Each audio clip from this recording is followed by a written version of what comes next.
नमस्कार प्रेक्षकांनो, स्वर्ग मराठी या चॅनलवर तुमचे मनपूर्वक स्वागत.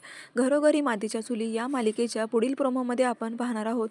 जानकी ऋषिकेशला म्हणत असते की संपूर्ण रणदिवे कुटुंबाला मी एकत्र आणण्यासाठी प्रयत्न करत आहे आणि तुम्ही असं का करत आहात. तेव्हा ऋषिकेश म्हणतो की जानकी, एक शब्दही बोलू नकोस.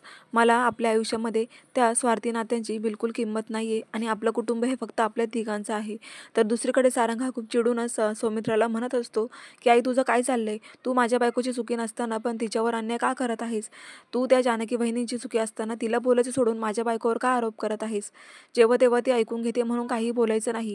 आता सुमित्राला धक्काच बसतो की आपलाच पोरगा बायकोची बाजू घेऊन आपल्याला वाटेल ते बोलतोय. त्यांच्याच आवाजाने आता सौमित्र बाहेर येतो आणि म्हणतो की काय रे दादा, इतका आवाज का करत आहे? काय झालंय? तेव्हा सारंग म्हणतो की विचार आईलाच. तेव्हा सौमित्रा म्हणतात की अरे, त्याला असं वाटते की त्याच्या बायकोवर अन्याय झालाय.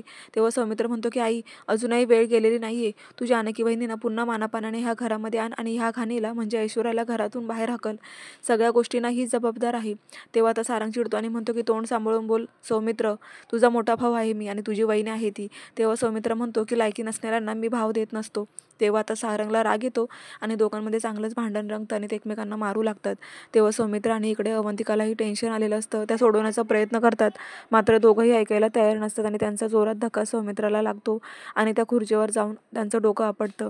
तेव्हा आता त्यांच्या डोक्याला इजा झालेली आहे, डोक्यातून रक्त निघतंय.